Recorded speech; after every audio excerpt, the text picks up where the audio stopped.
This is the first time in 47 years where I truly feel like I have every piece of the puzzle. What is it like for you to kind of make that exit in your business while you're still very much involved? You personally have to have a vision of what you want the firm to look like down the road. It's not walking out and exiting into nothing. It's exiting into something. It's a door that opens. Welcome to the Total Succession Show. I'm your host, Tyson Ray, joined by Kim Cochenour. We're glad you're here. Subscribe at totalsuccession.com/podcast and let each episode guide you closer to a confident, well-planned exit. Today's conversation just might be the nudge you need to start preparing for what's next. Today, I'm excited to announce a good friend of mine, a mentor, someone I've been following in his footsteps for years. We have Bryan S.P.A.C.E, founder of S.P.A.C.E Financial, with us today. Bryan has built an enormously successful team, cultivated great leaders amongst his peers, and has actually taken a really unique path in his career. He has led an internal succession and more recently transitioned his practice into an aggregator model. But here's one of the most exciting parts about Bryan is he's not out of his business. He just exited in a different transition and he loves what he's doing. Yeah, and as he put it to me, he said, you only get to do this once. And so to bring somebody on that can kind of speak from the recency effect of some of this to maybe help others that are just starting to look into it, we're excited to have Bryan with us.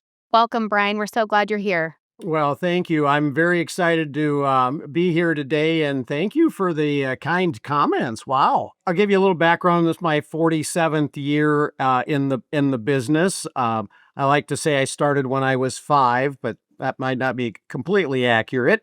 But no, just like everybody, you start out with yourself, you get your first person, you build, from there, and you try to have your time be in only your unique abilities and then add people as you go. And so one of the things that became very apparent as we became more successful, and, trying to create more professionalism and develop the team so that if something happened to me, which does get asked a lot when you get a few gray hairs, like what happens if you're, get hit by the a beer truck or something, then we started slowly adding some of my team members, the key team members, as partners. And over the course of years, I ended up with 3 other partners in a minority ownership state. But, the basic reason behind that is there's a big difference between working in a financial advising firm and owning one. And I think the more your really key people, the ones that are going to be around for a long time, and ultimately, if something were to happen, the ones that continue, the sooner they can understand that other role, that other hat that you might have to put on, the more valuable they are to the firm. But then they're, kind of dotting the I's and crossing the T's a little bit more carefully. And so that's worked out really well. We did it slowly over time.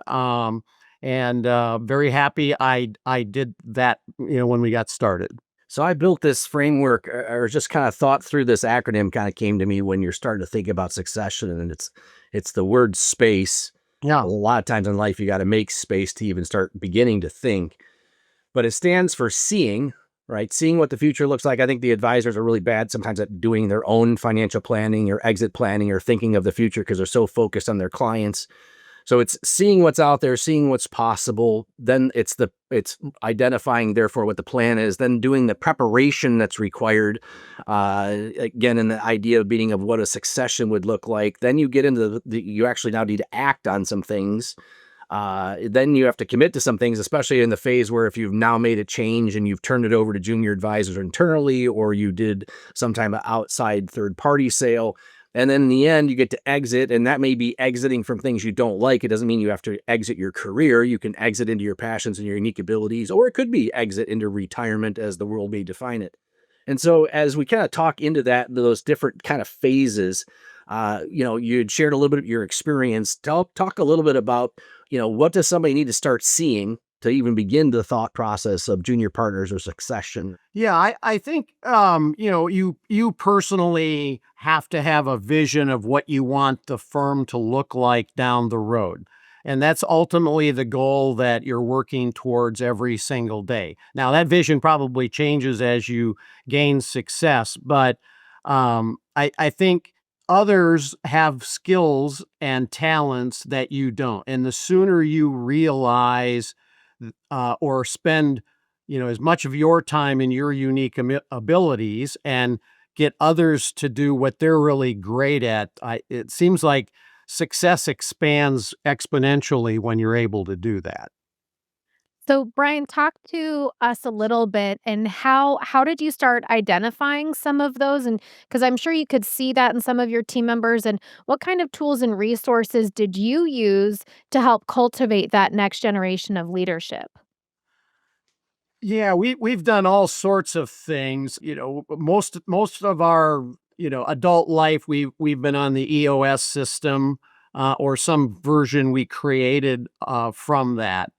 And personally, I just think it shows or it jumps out at you like who are the people that really kind of get it, want to take it to another level. I think you have to have that conversation with them, and so ours happened over time and was kind of a conversation. Would you want to be an owner and have these additional responsibilities? And, we spent a lot of time just um, in structure of the firm. And, I think everybody that has a firm knows the kind of the key people. And it's one of the hardest things about that is when you give up ownership or you share ownership, um, you have to get input from others. I mean, obviously, you can still be the majority owner and override it, but it's a little bit of a change. But for the impact of the firm, and if you're going to keep this a company that goes on way beyond you, I think those are just things that you want to build into your calendar just to think about and discuss at leadership meetings. Okay, so you had some of this partner, junior partners set in motion. You're building out the succession plan, and this was all still before you went and started your own RA. Is my understanding. So, let take us back a year or two before you actually made the switch to the RA space, and kind of help us understand what was the stress, what were the pressures, what was pushing you to kind of make that next change in your career. Yeah, the main reasons we went to our own RIA was to really just have complete flexibility in what we could do for clients.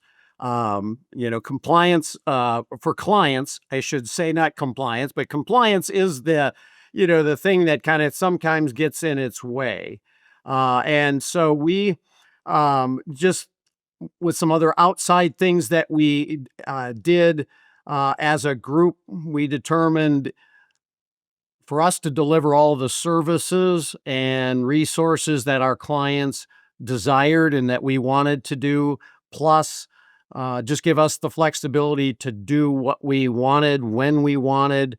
We wanted to take that responsibility on ourselves. And so that's when we went to an RIA platform. Oh, and it's great that you were able to kind of build in your team that ownership mentality that they wanted to grow the firm and that they too were kind of seeing that need to make that transition because I'm sure as you've grown your team, the buy-in from your team makes those transitions all the more successful. Yeah, I think it's critical. I would tell you, even beyond the leadership team, it was client service input and Um, marketing people, and they weren't getting everything they needed, and so as we kind of wrote out our wish list, what is it that we don't have that we need? I wanted input from literally all of those areas because they also have to go through the transition, and they have to feel that there's some benefit in it for them, to give 150% to make it successful. So I think, getting that input and at least being aware helps you also get to where you want to go a little quicker when you do something like that. And you made one of the decisions of making this change to the RA was in conjunction with also changing custodians. And Correct. so decades of in the business and then going through that process, what do you know now that you didn't see before you made that decision? And kind of what drove that decision without getting caught up on what the firms are, but more importantly, what was out there that you were seeing that enticed the desire of making that switch? Yeah, I think the big thing was we have a trademark process called the Dream Architect, and we have done all sorts of things with that. I've got the Dream Architect Life and all sorts of versions of it, and I was given lots of exceptions and things that allowed us to kind of use that format, but it got to the point that what our vision was of what that should be, and what compliance was willing to let us do, got to the point where it really couldn't get done. There was some other little nuances, but when I look back, that's one of the bigger reasons. But yeah, I was at, one firm for 34 years, and it was a great relationship, but I always have to look at it because I work for my clients and not anybody else. And there were a few other resources and things that we wanted to do that we didn't have. So kind of a combination of all of those points. So there's pros and cons of changing custodians. So what are I think the cons are probably very much understood that it is a lot of work, a lot of paperwork, a lot of. I think I'll just make one quick comment on that. I think it's a lot more work than anybody can ever anticipate. There you go. Yes, I remember I did it once myself, and I think you need to do it once to realize what you're getting yourself into. But what's the positive side of that? Because there is a positive to it, I believe. Oh, definitely positives. I mean, we really got an opportunity to build the firm exactly in our vision. What do clients want? How do they want it delivered? Like every little nuance, we got to control it. And I think that's amazing. When you're not your own RIA, you have to follow certain guidelines that might not be your own. Not that that's bad, but I wanted just the flexibility to just do things and deliver things that without having my own RIA, I just couldn't. So I would tell you that flexibility, that ability to really go above and beyond for clients is definitely the big pro for having your own RIA. And the other thing that we experience that I would imagine you experience as well is one on the client level, you're able to get updates. Everything's updated. All the beneficiaries are redone. Everything is cleaned up. One, two, and then from a team standpoint, the amount of work that goes into that bonds a team together because there's a common enemy, which is all this paperwork we got to do. But the education level of the team goes to the roof because now almost everybody on the team knows the new accounts and the new systems and the trading platforms and all the stuff that goes into this process that is this transition. And so there is a lift in both the quality of what the clients are going to get from the legal paperwork, account opening, beneficiary, and a lift in the team camaraderie, education, accomplishment, and ability to now transact and understand these systems that they're now working in with the new custodian. Yeah, I couldn't agree more. I think the other thing is, when we did that, we kind of created a story of what's in it for the client. And I think that's really critical. Because what are you doing? I've got to sign these papers or whatever it is. If they truly know that you're doing all of this extra work and going through all this stuff that you don't need to, but it's all in their benefit, I think that makes your clients, even a little more loyal to you because they really truly know you care and want what's best for them. Yep. So one of the reasons that we brought you on is because, again, you've had a lot of different experiences that I think some people, when they're trying to understand what's even possible out there, you have a lot to share. So you've built the team, you have the junior advisors, you've made the switch to the RA space, and you lived in that space for a little bit, and then you also then decided. Take us back to what caused the decision to go, wait, I think I want a partner. I want an aggregator. I want some additional resources that maybe you don't have to build yourself. How'd you find out about those? What caused you to look into them, and then kind of how'd you make that decision? Yeah. Great question. So, two big main reasons. There's some subsidiary, but these are, probably 90% of the reason. So when we went to our own RIA, we wanted some upgrades in technology. And one of the key things that you really want to try and get as clear on when you go through something like this is wherever you're going, what's their definition of integration when it comes to software? And so one of our problems turned out to be what we thought the tech platform was going to be and what, we tried to build subsequently when it wasn't exactly what we wanted. We were just never able to get everybody to talk to one another and all the components to, become very, very efficient. So that's the biggest one. The second one is we do a lot and want to do even more tax planning. And we are in a small town of 10,000. We got clients in 38 states, but uh, we just couldn't get uh, a CPA to move to the office or CPAs to come to the office, nor could we get them to hire, even being remote. And so the desire to have a tax planning uh, component was really important, especially with the potential tax law changing January, 1st to 26, which it probably isn't going to happen now, but we wanted to make sure we were really being thorough and doing everything we can before that might happen. So that's kind of what our search looked like. And then I can't tell you how important, the next thing I say is what you have to do then is there are all sorts, and you've had probably several of these people on as your guests, but there's all sorts of firms that have these resources and tools that you can go to. So what we did, which I can't tell you how helpful it was, is we hired an outside firm that's totally aware of the marketplace. They came in and spent literally days before anything happened, learned everything about us, who we are, what's important, what are you trying to accomplish, what's your vision look like, what's important. So for us was those two, technology and tax planning, but ultimately it was culture and values are extremely important.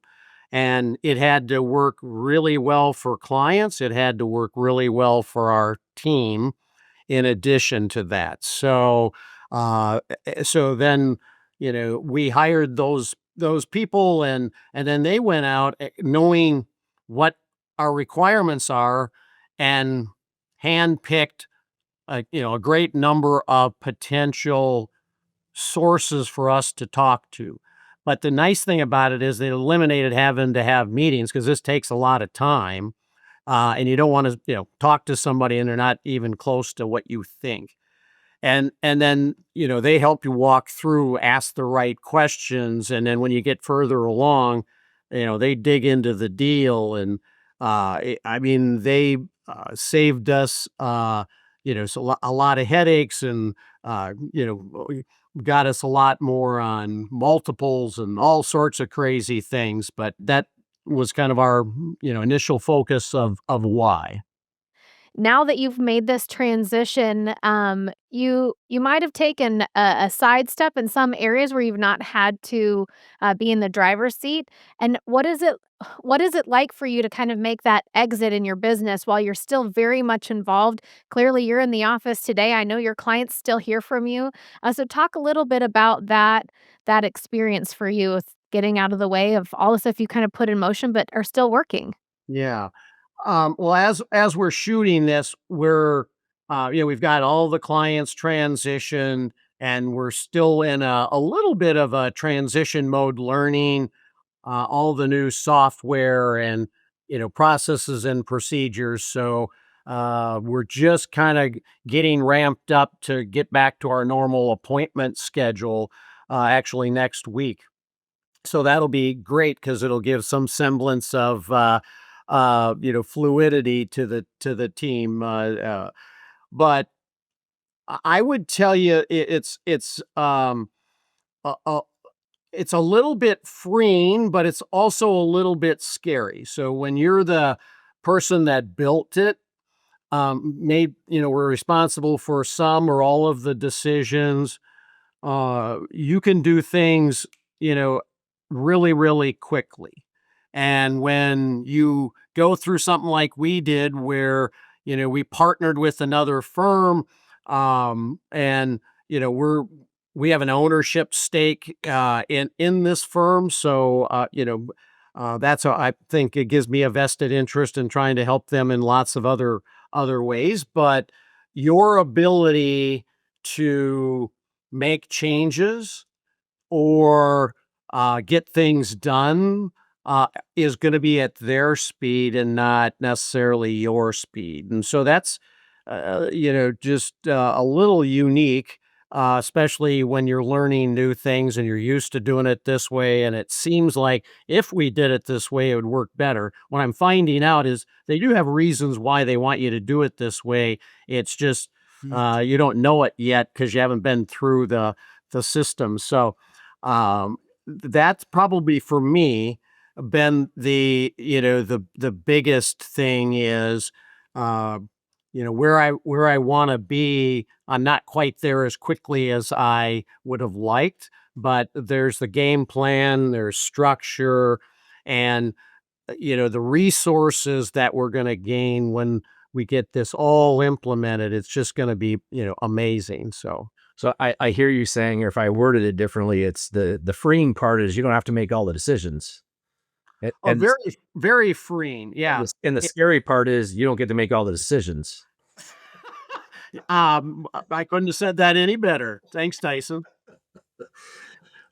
So what's the future look like? I think again, people look at succession sometimes as like death, right? Like they're ending their lives. What I enjoy about having you on is just in every conversation I've ever had with you is there's just energy and joy and a desire to want to make impact to people's lives. And that this not that this it for you, this is not some end, it's almost a beginning. That share that perspective that you have now that you're looking back on what you just accomplished.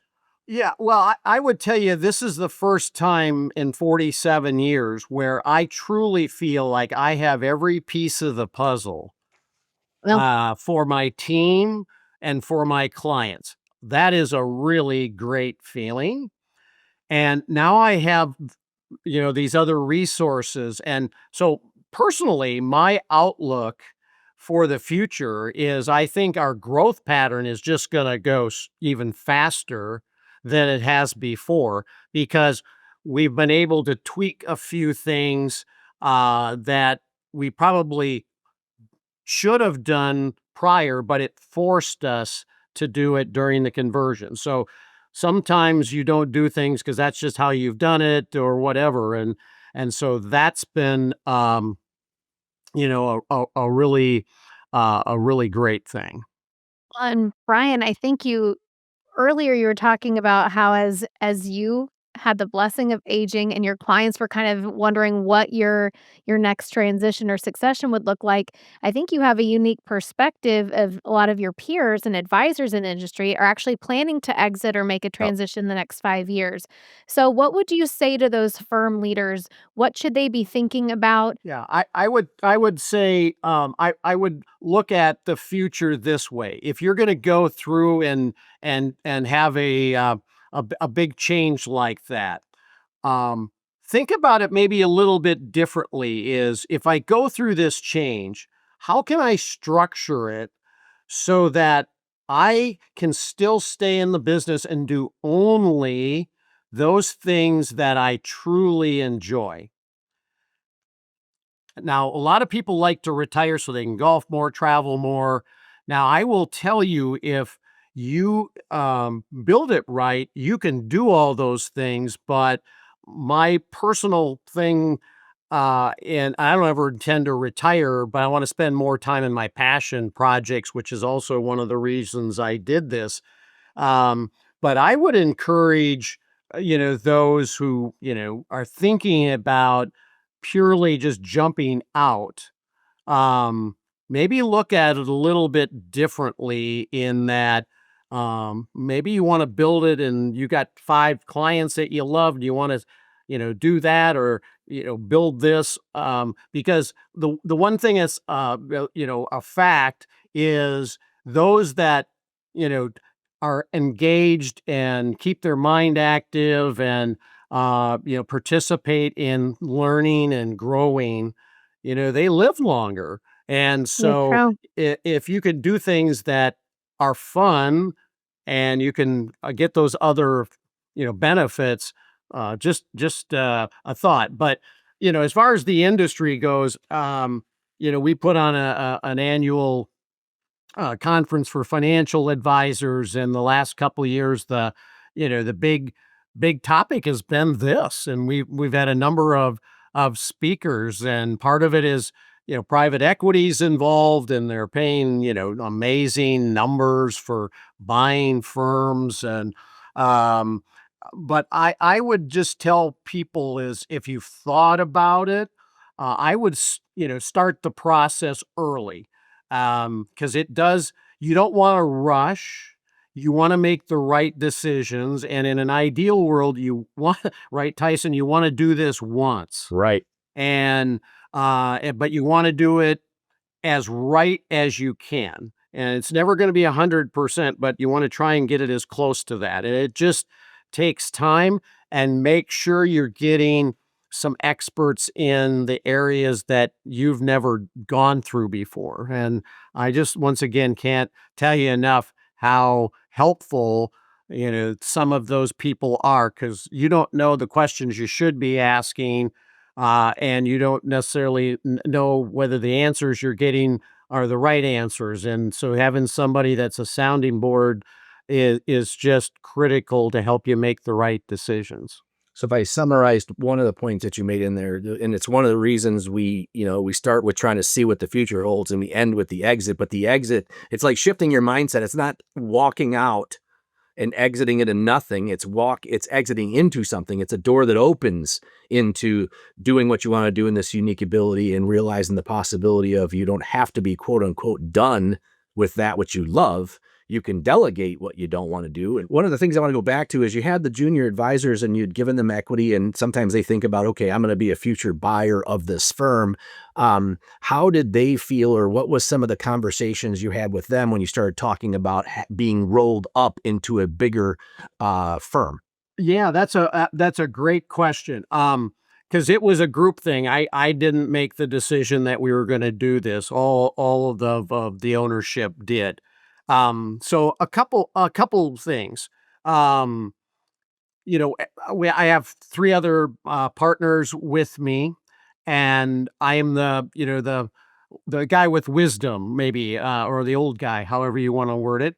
And so we have, varying ages and varying interests, and obviously we all agreed that we needed these other resources to, take best care of our clients. Um, but everybody else had some different thinking because I don't know if anybody on the team or no one's ever expressed interest where they wanted to be the majority owner.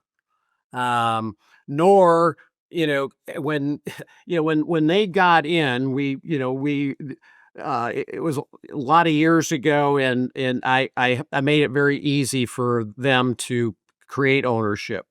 But with the value of companies today, I guarantee you they didn't want to pay what we got in the transition.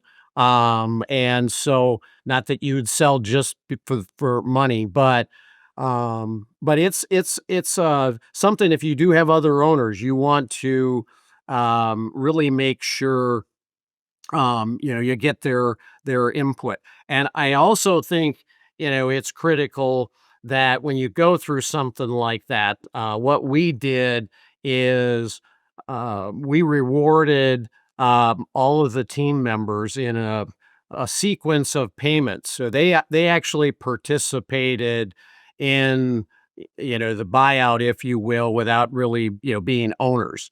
And I think what that did is, made when the transition easier just because they, felt more part of the team, but it also made them feel very valuable because they are. I mean, if you don't have a great team, that's, you might as well just hang it up. Because they're, if I ever do something good, it's because somebody else did it and I got the credit. And so, I just think those are, all critical little components. Well, and I think one of the reasons advisors in their succession plan, and probably like any plan, refreshing it, is because this has happened to several advisors that you and I both know, is that the successors, that was the plan. They either in the end don't want it, don't want the debt, don't want the responsibility, don't want to be the sole decision maker.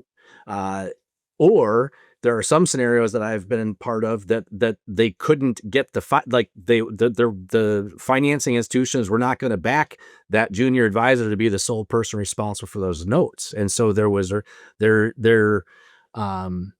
in doing a review of what your plan is, especially if you have these other partners, is every now and then go out in the marketplace, get a valuation of what that firm is, and let everybody buy back in that, yep, I'm committed to this plan. Yeah. And I think, keeping open communication with everybody, kind of taking off on what you said is really critical. And you need to revisit these things frequently and, plan out for what you want your future to look like and when do you want it to look like that. Because it's not, an instantaneous thing that, oh, yeah, we'll go sell and, have it done next Tuesday. Um, uh, Otherwise, you're not going to like the results if you do it like that. Yeah, it's an onerous task. But I think being very, very clear on, what's it look like when it's done? What's the benefit to the clients? What do the team members have? And keeping a checklist on, are all of these things going to be delivered? And then, that helps you maybe pick, who you might want to partner with. And then obviously the financial thing is a separate thing. And, the legal contract's a separate thing. And, that's where you want these, experts. What I've found, at least me, I'm really good with the relationships and, the financial thing with clients. I've not, ever sold a financial planning practice before. So, and personally, the people that we used were able to get, it's kind of funny because, when we did the deal, I kind of threw out this crazy number to them and said, well, if you can get that, we'll definitely, sell the company. And I mean, that's exactly the number he got, which is, just about floored me. So they act like an advisor's advisor is what it sounds like. 100%, yeah. And there's all sorts of great firms out there, that do that. But yeah, just find somebody you're comfortable with that, you know, has done this multiple times, and they're on your side of the fence and they don't have any affiliation or, things with any particular firm.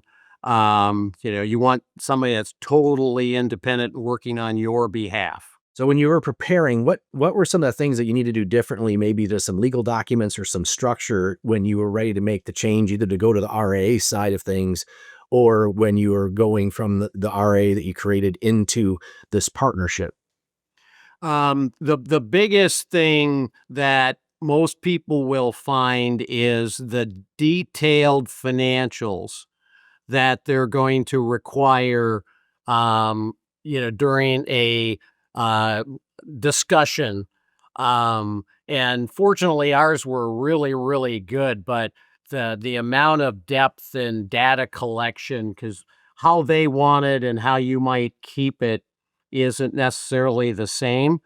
I mean, these companies that are doing this are amazingly thorough, and they want to make sure that all the I's are dotted and T's are crossed, and so you'll be maybe a little bit shocked at the level of detail that they need, and a lot more time will go into that than you probably anticipate. Brian, you touched on something very important. You made this transition in your business because you were seeking to do and pursue some of your other passions, but it doesn't leave your client behind. It doesn't leave your team behind, and you want to keep your practice going forever, like beyond you. Speak to that advisor who's kind of struggling to get their mind there. That they actually, it's okay that their practice can live on forever if they're not at doing everything still. I think you're a great example of that. Yeah. Well, I think I have created these great relationships with clients, and I've always thought that if I wasn't around or my team wasn't around, what would be the experience that they would get working with some other firm, and would it be the quality, and would they receive the advice that they're getting today? And at least locally, I would say they wouldn't. And I just didn't ever want anybody to, because of something I did or didn't do, be put in a position where they are forced to go someplace where the experience isn't going to be what they've kind of gotten used to. And so that meant a lot to me. It's kind of a labor of love, and as you've got a lot of years in this yourself, both of you, and I mean, when you get clients, I mean, they become friends, or I mean, there's just some attachment that, boy, you don't want anything bad to happen because they've treated you really, really well, and you've treated them really, really well, and you want to do all you can to make sure that if something weird happened, they're still taken care of, and that's a really great peace of mind, to be honest with you. And if you build it correctly, and that's an important part, that's one of the advantages of doing what I did is you can feel really comfortable that they're um, going to be well taken care of. But then, it's important that you only get one turn at life, and you never want to have any regrets. And so you want to make sure that you're building in time to, do everything that's on your, bucket list, if you will, and create that eulogy at the end of life, and go out with a big smile. So I've just thought, for the right situation and just structuring it correctly, everybody can kind of really get it exactly the way that fits them. What we all have to get over is ourselves, right? I mean, I heard recently that a financial advisor's fiduciary duty is to introduce the client to the successor, to the next generation advisor who's going to take the place for the peace of mind of the client. And then what I found, I'm sure you found, is that in the situations I've done that, because that advisor is more geared towards being there for the client and the service and doesn't have to deal with all the fires and all the responsibilities that the founding partners have to deal with, that all of a sudden they can return the phone call, they can return the email, and the client is getting a better client service experience than I could have ever provided the client. And I love these people. Yeah. And then they like this junior associate that they got turned over to because they have a point of contact and somebody that is meeting their needs as they happen, not having to wait for me to get back to them. Yeah, really well said, and that is really true. It's because they have a little different focus, or maybe only one responsibility, which is take great care of the client. Where the owner's got, depending on which hack you got on at the moment, you got a lot of irons in the fire, and so you maybe can't be quite as responsive. So yeah, I totally agree. We just have to get over ourselves that the clients can actually be serviced better by somebody other than us when you start reaching levels of complexity. Yeah, I totally agree. And especially if it comes to client service things, I'm always tried to, introduce them to the right people, and don't call me, call, whomever, because I'm going to get you in trouble if I try to answer those questions. Yeah. Well, Bryan, this has been a great conversation. You've given us a great perspective and an honest perspective to what this really looks like and how to do that well with, bringing along a great team with you. So thank you so much for being here with us today and sharing your information with our listeners. Well, I appreciate it. And I think what you're doing here is so helpful for advisors because, it's very scary. People don't know what direction. And I think when they hear ideas and thoughts directly from advisors that are in their shoes, I think that has a little more impact and meaning. So great job doing this, and keep up the good work. Yep. So if you've been listening to this, you don't have to be alone. You don't have to do it yourself. There's wisdom to be gained by other advisors. There's a lot of resources out there to seek out. And Bryan, can't thank you enough for coming on and sharing with us today. Yeah. Well, thanks you too. This has been a lot of fun, and we'll keep in touch. Thanks. These conversations are designed to support your next move, however close or far it may be. Tap subscribe and let each episode guide you closer to a confident, well-planned exit. I've wrestled with these things myself, and that's exactly why I created something to help you do it with less stress and more direction. My book, Total Succession, is now available on Amazon. Inside, I break the process down into 5 clear steps to help you exit on your terms with confidence, full compensation, and your client's best interests at heart. You can also visit totalsuccession.com/podcast to download a free starter guide that walks you through my SPACE framework: see, prepare, act, commit, exit. Remember, you only exit your business once. Create the space to do it well. Thanks for listening. Until next time.